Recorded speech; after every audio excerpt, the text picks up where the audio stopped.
ये दुनिया एक अबूझ पहेली थी जिसे सुलझाने के लिए इंसानों ने क्या कुछ नहीं किया। उनमें सबसे खास जगह रखते हैं चरवाहे, क्योंकि चरवाहों ने इस दुनिया को अनगिनत नए नए रास्ते दिए, केवल चलने के लिए ही नहीं, जीने के लिए भी। आज हम ऐसे ही एक चरवाहे पर बात करने वाले हैं।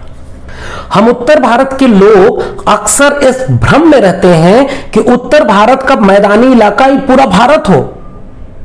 दक्षिण को हम कितना करीब से जानते हैं, उसके समाज को, उसकी संस्कृति को, उसकी राजनीति को कितना हमने जाना है, समझा है। सुनते हैं उत्तर से काफी अलग है, काफी खुशहाल है। उसकी वजह क्या है? क्या आप जानते हैं इसी भारत के कुछ अटूट हिस्सों में राम की नहीं रावण की पूजा होती है। जिस दौर में इस देश के बड़े बड़े नेता सफेद रंग से इतनी मोहब्बत करते थे कि वो सफेद रंग का ही पहनना, उड़ना और बिछाना इस्तेमाल करते थे, उस दौर में एक ऐसा शख्स था जो काले रंग से मोहब्बत करता था। कौन था वो शख्स? क्या भूमिका है उसकी राष्ट्र निर्माण की प्रक्रिया में? भारत को एक मुकम्मल देश बनने के लिए उस चरवाहे ने कितनी भूमिका निभाई? उत्तर को दक्षिण से जोड़ने के जो रास्ते सुझाए, उसमें उस चरवाहे की कितनी जगह है, कितनी भूमिका थी, और हमारी 21वीं सदी के युवा उस चरवाहे के बारे में कितना जानते हैं? हम बात कर रहे हैं भारत के राष्ट्र निर्माता, भारत को एक भूगोल से एक देश और एक राष्ट्र बनाने में अहम भूमिका निभाने वाले प्रखर समाज सुधारक, राजनीतिक चिंतक, समाजशास्त्री, तार्किक वैज्ञानिक दृष्टिकोण वाले एक मनुष्य ईवी रामास्वामी नायकर पेरियार पर अभिवादन कबूल करिए लक्ष्मण यादव का, और स्वागत है आपका सामाजिक न्याय की पाठशाला में।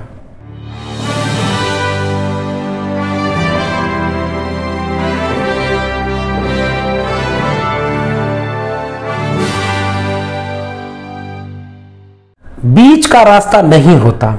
अवतार सिंह पाश के कविता की ये पंक्तियां उस शख्सियत पर बिल्कुल सटीक बैठती हैं जिस पर केंद्रित है सामाजिक न्याय की पाठशाला का आज का एपिसोड। बातचीत की शुरुआत में मैंने आपसे जिक्र किया ना कि चरवाहों ने इस दुनिया को देखने के अनगिनत नए नए रास्ते दिए। सामाजिक व सांस्कृतिक क्रांतियों के रास्ते, विचार और दर्शन के रास्ते, सियासत से लेकर के इबादत तक के नए नए रास्ते। उन रास्तों पर चल करके यह दुनिया और खूबसूरत व खुशनुमा जब होने लगी तो सत्ता पर काबिज लोगों ने उन्हीं पशुपालक और चरवाहों को इतिहास के पन्नों से गायब करने की नाकाम कोशिशें की। आज हम उन्हीं पशुपालकों में से एक पशुपालक चरवाहा ईवी रामास्वामी नायकर पेरियार पर बात कर रहे हैं। पेरियार जिसका अर्थ होता है महान, और लोग उन्हें पेरियार कहते थे। तंटई पेरियार, पेरियार ये उनके नाम थे। इनका पूरा नाम था ईवी रामास्वामी नायकर। दक्षिण भारत को कितना उत्तर भारत के लोग जानते हैं? हम एक भूगोल को जबरदस्ती एक राष्ट्र कहते हैं, या कुछ बातें ऐसी हैं जो उसे राष्ट्र बनने के लिए जोड़ती हैं, एक करती हैं? क्या दक्षिण और उत्तर में कोई संघर्ष रहा है क्या? फिर वो दोनों एक कैसे हुए? क्या दक्षिण में कोई ऐसा सामाजिक सांस्कृतिक आंदोलन चले क्या जिनका असर उत्तर तक रहा हो? क्या उत्तर के शोषण और दक्षिण के आंदोलनों के बीच कैसा रिश्ता है? क्या वाइस वर्सा नहीं है? क्या दक्षिण के लोगों को हम उनकी संस्कृति, उनके विचार, उनके दर्शन, उनके ख्वाबों के जरिए कितना जानते हैं?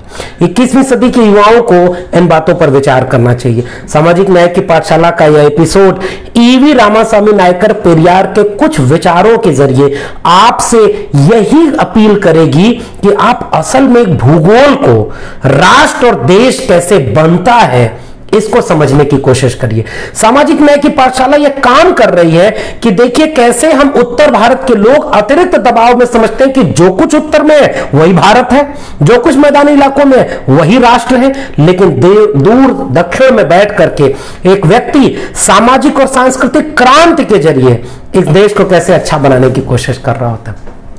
17 सितंबर 1879 को दक्षिण के तमिलनाडु राज्य के इरोड नामक जगह पर एक बच्चे का जन्म होता है, चिन्नाठाई अम्मा और वेंकटा नायकर के घर पर।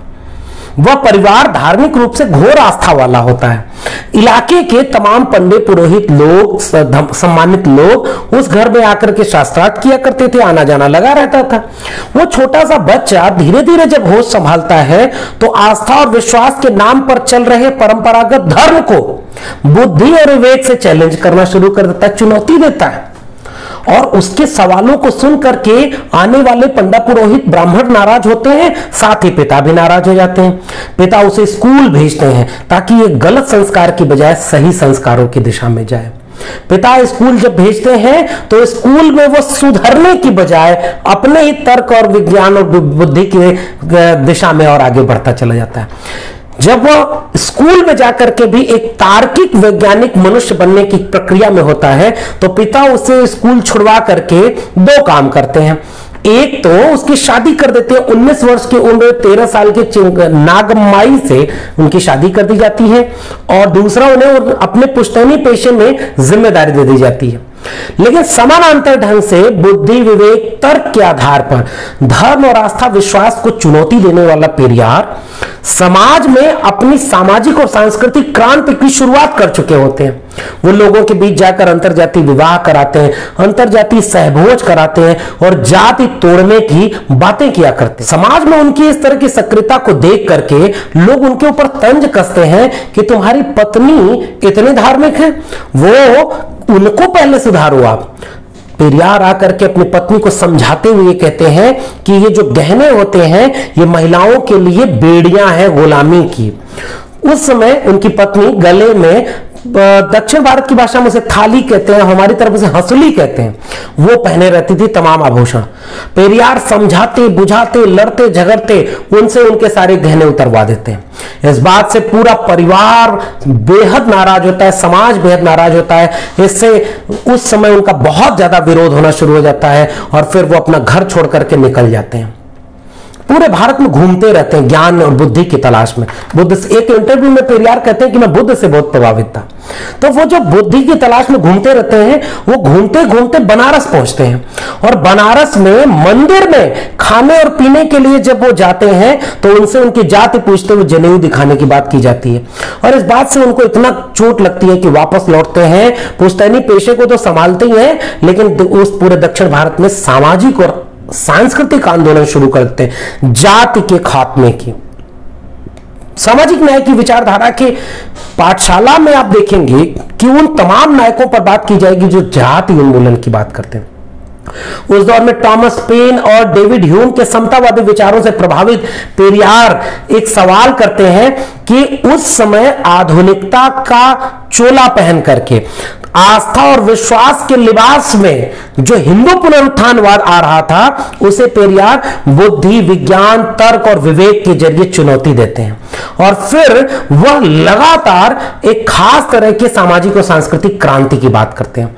1920 में पेरियार कांग्रेस तो ज्वाइन करते हैं, लेकिन 4-5 सालों में ही वो कांग्रेस से उनका मोह भंग होता है। वायकोम सत्याग्रह 1924 की घटना होती है केरल में, जहां एक मंदिर के जाने के लिए पतली सी गली में शूद्रों अतिशूद्रों और अस्पृश्यों को जाने नहीं दिया जाता था। नारायण गुरु की परंपरा से चले हुए आ रहे उस सांस्कृतिक आंदोलन में पेरियार शामिल होते हैं। गांधी उस आंदोलन के लिए कहते हैं कि हिंदुओं का आंतरिक मसला बाहरी लोग न बोले। इन सब से पेरियार के मन में एक चोट पैदा होती है। फिर गुरुकुलम प्रकरण होता है, जहां वो जाति के नाम पर शिक्षा पर सवाल उठाते हैं और धीरे धीरे कांग्रेस से मोह भंग होता जाता है। 1925 तक में वो कांग्रेस से सदस्यता छोड़ देते हैं। 1920 से 1925 के बीच पेरियार 6 बार कांग्रेस के तमाम प्रांतीय अधिवेशनों और बैठकों में एक प्रस्ताव पेश करते हैं। वो प्रस्ताव क्या होता है पता है? कि इस दक्षिण भारत में 90% जगहों पर आर्य ब्राह्मणों का कब्जा है, और जो शूद्र अतिशूद्र और पिछड़ी जातियां हैं, इनके लोग न शिक्षा में है न रोजगार में है। तो 6 बार वो प्रस्ताव पेश करते हैं कि इसको एक मिशन की तरह उठाया जाए कि इस देश में जो शूद्र अतिशूद्र पिछड़ी जातियां हैं, कामगार जातियां हैं, उनके लोगों को उनकी जाति के अनुपात में प्रतिनिधित्व दिया जाए। याद रखिएगा, पेरियार उस समय से आंदोलन शुरू करते हैं, कांग्रेस में जब थे तब, कांग्रेस छोड़ते हैं तब आत्मसम्मान आंदोलन खड़ा करते हैं, उसके बाद द्रविड़ कड़गम बनाते हैं और पेरियार लगातार इस बात की मांग को मुखर उठाए रखते हैं। इसीलिए जब भारत का संविधान लागू होता है ना, तो पहला संविधान संशोधन जिसमें अनुच्छेद 15(4) और अनुच्छेद 16(4) जोड़े जाते हैं, वो पेरियार के दबाव में होता है, जिसमें हर जाति को उसके आबादी के अनुपात में प्रतिनिधित्व मिले, हिस्सेदारी मिले। यह लड़ाई थी पेरियार की। 21वीं सदी के लोग क्या ये बात जानते हैं कि पेरियार इस तरह की बात करते थे? मैं कुछ और तथ्य जोड़ करके आपको कुछ बहुत महत्वपूर्ण बातें उठाऊंगा कि आत्मसम्मान आंदोलन कांग्रेस से अलग होकर के जब पेरियार शुरू करते हैं, तो पेरियार लगातार एक बात कहते हैं कि डिग्निटी, उन कृषक कामगार जातियों की पुश्तैनी पेशे करने वालों का सम्मान कहां है? उन्हें शिक्षा और रोजगार के साथ साथ आत्मसम्मान की लड़ाई लड़नी चाहिए। पेरियार लिखते हैं कि इस ब्राह्मण और गैर ब्राह्मण में दोनों अलग अलग खांचे हैं, दो अलग अलग गुट हैं। इन दोनों के विभाजन पर पर्दा डालना वैसा ही होगा जैसे किसी घाव पर पर्दा डाला जाए और वह घाव अंत में नासूर बन जाए। निष्पक्ष विचारों वाले तथा बुद्धिमान लोग इस घाव की चिकित्सा यानी इलाज करेंगे। उसको समझदार लोग, जैसे जाति व्यवस्था एक बीमारी है, समझदार लोग इसका इलाज करेंगे। पेरियार कहते हैं जो चालाक धूर्त लोग होंगे ना, इस पर पर्दा डालेंगे। 21वीं सदी में आज हम देखते हैं लोग कहते हैं जाति पर बात करना जातिवाद को बढ़ावा देना है। यह पाठशाला आपसे सवाल पूछती है कि क्या आप भी ये मानते हैं कि जाति जैसी बीमारी को खत्म करने की बजाय उसे छुपाना चाहिए? क्या उससे उसका इलाज होगा? पेरियार अपने आत्मसम्मान आंदोलन में एक बात कहते हैं, जब हम इन अंधविश्वासों और मूर्खतापूर्ण निष्ठाओं से मुक्त होंगे तभी हमारे आत्मसम्मान का विकास होगा। वो क्योंकि तमाम तरह के कर्मकांडी पुंगापंथी आडंबरों का विरोध करते हैं पेरियार, इसलिए ये बात कहते हैं। हम प्रशासक बनने के योग्य तभी बनेंगे, हम अपने आत्मसम्मान के बारे में तभी सोच सकते हैं जब हम इस विश्वास को नष्ट कर दें कि केवल एक समुदाय ही बाकियों से श्रेष्ठ होता है। और आत्मसम्मान आंदोलन के लिए कहते हैं कि इस आंदोलन का उद्देश्य समाज में पाई जाने वाली निम्न बुराइयों को हटाना है। हम एक वर्ग को जानते हैं जो अपने आप को अन्य वर्गों से उच्च कह रहा है और दूसरे को नीच कह रहा है। जन्म से ही ऊंचा और नीचा कहने का यह प्रकरण बिल्कुल गलत है।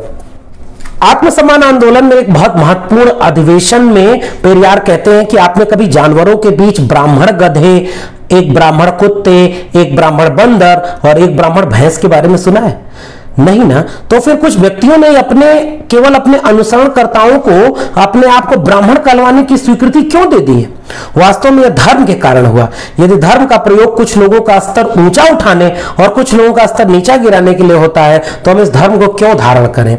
आत्मसम्मान आंदोलन एक ऐसा तर्कवादी आंदोलन था जो कि एक जाति विहीन समाज बनाना चाहता था। इसलिए आत्मसम्मान आंदोलन का मतलब यह था कि किसी को जन्म से, जाति से, उसके आर्थिक क्षमता से अतिरिक्त सम्मान मिले। यह बहुत गलत बात है। एक बराबरी का समाज बनाना। पेरियार आत्मसम्मान आंदोलन से जो काम करते थे वो सामाजिक और सांस्कृतिक क्रांति का काम था। वो छुआछूत की समाप्ति की बात करते हैं, अंतर जाति विवाह की बात करते हैं, व्यक्तियों के नाम के पीछे जो जाति लगी उसको दूर करने की बात करते हैं, स्त्रियों को पुरुषों के समान अधिकार और हक मिले इसका सवाल उठाते हैं, विधवा विवाह को बंद करने और दहेज प्रथा के खात्मे की बात करते हैं। इसी आत्मसम्मान आंदोलन की एक कड़ी जुड़ती है ब्लैक शर्ट मूवमेंट में। ब्लैक शर्ट मूवमेंट एक बेहद दिलचस्प आंदोलन है। आप एक बार सोच के जरा देखिए कि जैसे आपके सामने एक शब्द आता है काला, आपके जहन में क्या विचार आता है? कुछ बुरा, नकारात्मक, अशुभ, अज्ञानी, अंधेरा। यानी हमने मुहावरा भी कैसे बनाया, बुरे नजर वाले तेरा मुंह काला करके चले आए।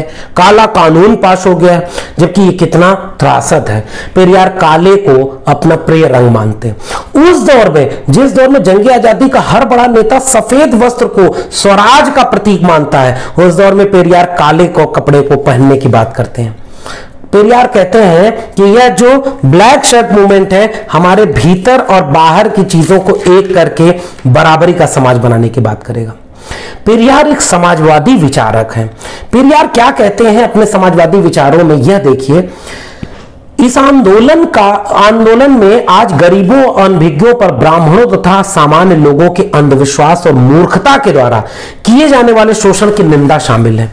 पेरियार कहते हैं कि मैं यहां दृढ़ता पूर्वक यह घोषित करना चाहता हूं कि हमारा यह आंदोलन तब तक कार्यरत रहेगा जब तक इस देश में हर पुरुष और हर स्त्री को किसी प्रकार का रोजगार न मिल जाए और वह पूर्ण आत्मसम्मान से जीवन न जीने लगे। यह पेरियार के यहां सबसे महत्वपूर्ण बात है। पेरियार निजीकरण का विरोध करते हैं। 29 दिसंबर 1932 को पेरियार आत्मसम्मान आंदोलन में कार्यकर्ताओं का विशेष सम्मेलन बुलाते हैं और वह कहते हैं कि इस देश का पहला कार्य विदेशी शासकों से मुक्ति करना है। अगला कार्य स्वतंत्र भारत के शासन के अंतर्गत कई स्वतंत्र देशीय राज्य होने चाहिए। उसके बाद सभी औद्योगिक कंपनियां, रेलवे, बैंक तथा पर्यटन के सभी साधनों का राष्ट्रीयकरण होना चाहिए। आज आपके देश में सब कुछ सरकारी से प्राइवेट हाथों में बेचा जा रहा है। सामाजिक न्याय की पाठशाला आपको यह सीख दे रही है कि चाहे वो बिरसा हो, चाहे वो फूले हो, चाहे डॉक्टर अंबेडकर हो, चाहे ईवी रामास्वामी नायकर पेरियार हो, यह राष्ट्रीयकरण यानी सार्वजनिक संपत्ति, सरकारी संपत्ति के हिमायती थे। और आज आपके सामने सब कुछ बेचा जा रहा है और आप सामाजिक न्याय की बात करने के बावजूद आप चुपचाप सुन रहे हैं। पेरियार क्या कहते हैं कि भूमिहीन खेतिहर मजदूरों को संरक्षण देना चाहिए और जमींदारों, साहूकारों के शोषण से बचाना चाहिए। बंधक मजदूरों के खिलाफ पेरियार जो अमानवीय स्थिति उसके खिलाफ लड़ते हैं। जमीन का मालिकाना हक सबको मिले इसकी बात करते हैं। कृषि संबंधी ऐसे कानून बनाए जाने की हिमायती हैं जो किसानों के पक्ष में हो और जमींदार और साहूकार किसानों का हित अहित न कर सके। रेलवे, डाक, तार, बिजली सार्वजनिक संपत्ति हो। बीमा को सार्वजनिक संपत्ति और मजदूरों के लिए भी लागू करवाने की बात की जाए।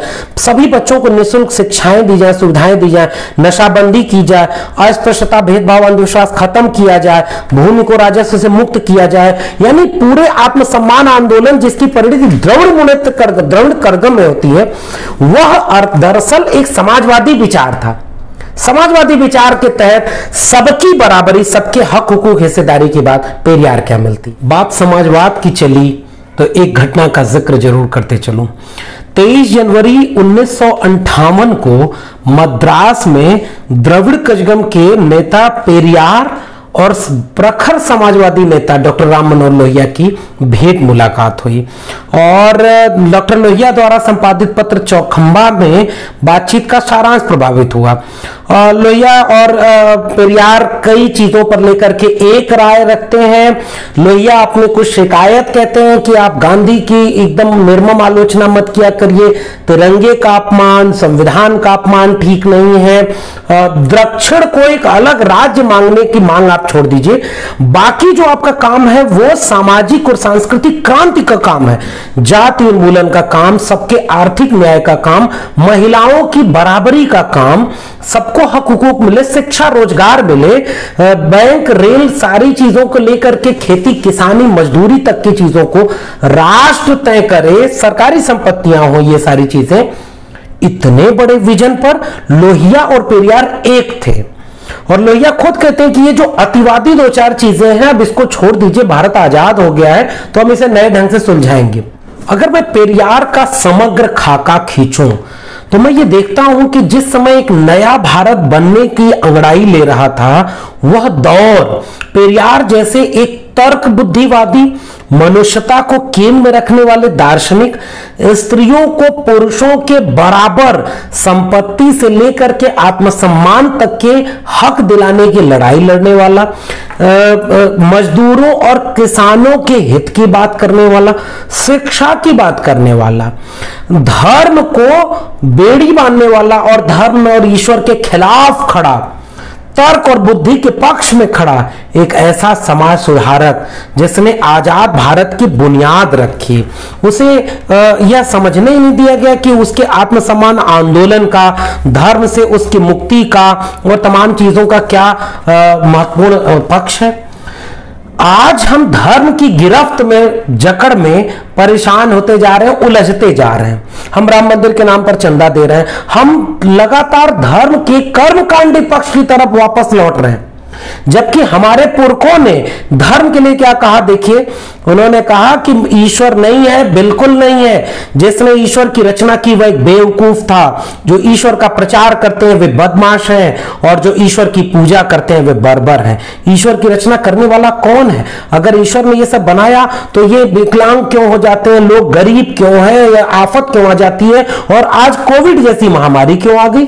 आखिर ईश्वर कहां है? मंदिरों के कपाट बंद हैं और डॉक्टरों के हॉस्पिटल खुले हुए हैं। ऐसे दौर में आप क्या वापस इस बात को नहीं समझेंगे कि वैचारिक तौर पर आपको इतना मजबूत होना चाहिए कि जहां से हम चले थे वापस वहीं तो नहीं लौट रहे?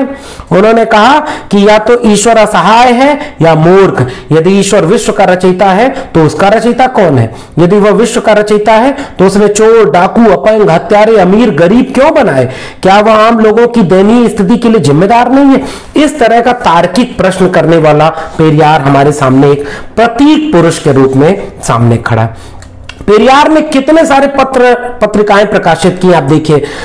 रिपब्लिक यानी कुदी अरसू नाम से तमिल में प्रकाशित होता था, और रिपब्लिक नाम से यह साप्ताहिक प्रकाशन था। द्रविडियन तमिल में आता था। रिवोल्ट, विद्रोह इंग्लिश में आता था। रेशनलिज्म यानी पागुथारियु तमिल में आता था, और हिंदी में उसे तर्कवाद नाम से अनुदित किया जाता था। विदुथलाई तमिल में आता था, जिसका हिंदी तर्जुमा स्वतंत्रता यानी लिबर्टी। जस्टिस साइट इंग्लिश में आता था, न्याय watch. The modern rationalist English में आता था, और द ट्रूथ अनमाई तमिल में आता था। इन्होंने कितने महत्वपूर्ण काम किए? वायकम सत्याग्रह, जस्टिस पार्टी, आत्मसम्मान आंदोलन, द्रविड़ कजगम, हिंदी विरोधी अभियान, आत्मसम्मान आंदोलन, मूर्ति भंजन आंदोलन, मंदिर प्रवेश आंदोलन, तमिल भाषा के रूप में तमिल संकल्प, 1970 में हरिजनों को भी पुजारी बनाया जाए इसका आंदोलन, महिलाओं को अधिकार मिले बराबरी का इसका आंदोलन। पेरियार की जस्टिस पार्टी का जो एक्ट था उसमें खेती की बात मिलेगी, किसानी की बात मिलेगी, मजदूर की बात मिलेगी, शिक्षा सबको मिले, निःशुल्क और अनिवार्य शिक्षा, महिलाओं को शिक्षा प्राथमिक रूप से मिले, पुरुषों को लुभाने वाली गुड़िया महिलाएं न बने, वो बराबर का हक पाए, धर्म और आस्था विश्वास की बजाय तर्क और विवेक हो, बैंक, रेलवे, बीमा क्षेत्र इन सब के राष्ट्रीयकरण की बात हो, कि जमीन के हिस्सेदारी सबको मिले। इस तरह के सवालों से परिपक्व एक नायक की बात करने के लिए पेरियार का जिक्र मिलता है। लेकिन मैं जाते जाते 21वीं सदी के युवाओं से फिर से एक सवाल पूछूंगा, हमारे सिलेबस में क्यों यह नहीं बताने दिया गया कि दक्षिण भारत में यह सांस्कृतिक आंदोलन कैसे खड़ा हुआ? हम उत्तर भारत के लोग कर्मकांड, धर्म, जातीयता में घुसे जा रहे हैं और वापस उसी दौर में जा रहे हैं जहां 50 साल पहले थे। राम मंदिर के नाम पर 50 साल पहले लड़ते थे, 20 साल पहले लड़ते थे। मंदिर के नाम पर चंदा, घर में कथा, भागवत, कोई भी बीमारी हो जाए भगवान के पास जाना, रक्षा बांधना और तमाम तरह के धार्मिक कर्मकांड करना, हम वापस 20 साल 50 साल पहले वाले समाज में जा रहे हैं। जबकि सामाजिक न्याय की पाठशाला इस बात को आपके सामने ले आ रही है कि आपके पुरखे मंदिर में लड़ाई इसलिए नहीं लड़े कि वो आप मंदिर में पुजारी बनाना चाहते थे। मंदिर में लड़ाई लड़ने का पीछे सामाजिक कार्यक्रम जरूरत थी। आज अगर मंदिर बंद है, अगर मंदिर के नाम पर लोगों को मूर्ख बनाया जा रहा है, तो उनके तर्क बुद्धिवाद को, उनके मानववाद को, उनकी समानता को, उनकी न्याय की लड़ाई को क्यों नहीं आप अख्तियार करते? उत्तर और दक्षिण के बीच जो रिश्ता है इसको बारीकी से समझिए। राष्ट्र केवल जबरदस्ती आरोपित करके नहीं बनता, राष्ट्र सबको एक करके, विचारों को एक करके बनता है। पेरियार ने वह भूमिका निभाई थी इस देश को एक राष्ट्र बनाने में, और आज उसका फल यह दिखता है कि दक्षिण भारत, खासकर तमिलनाडु, 69% आरक्षण वहां है। महिलाओं के लिहाज से, जीवन शैली के लिहाज से, शिक्षा के लिहाज से, तर्क बुद्धिवाद के लिहाज से कई जगहों पर दक्षिण भारत आज अगुवाई करता दिखेगा, आगे बढ़ता दिखेगा। हम अगर वाकई एक राष्ट्र हैं, 21वीं पीढ़ी के युवाओं को हम क्यों नहीं इन सब बातों को जानने दें कि पेरियार राष्ट्र निर्माता है। पेरियार न होते तो महिलाओं का सवाल, जाति का सवाल, आत्मसम्मान का सवाल, पहचान का सवाल ये इतना मुखर नहीं होता। नई पीढ़ी के युवाओं को यह बात समझ में आए, हम आने वाले वक्त में एक अच्छा भारत बनाएं। इन सभी कामनाओं के साथ आपका शुक्रिया कि आपने इतनी देर तक ये वीडियो देखी। अगर ये आपको वीडियो पसंद आई है तो चैनल को सब्सक्राइब करना मत भूलिएगा। इसे सब्सक्राइब कीजिए, लोगों को दिखाइए। अगर आपको लगता है कि ये बातें घर घर जानी चाहिए तो इन बातों को घर घर ले जाना हमारी जिम्मेदारी है। बहुत बहुत शुक्रिया, धन्यवाद।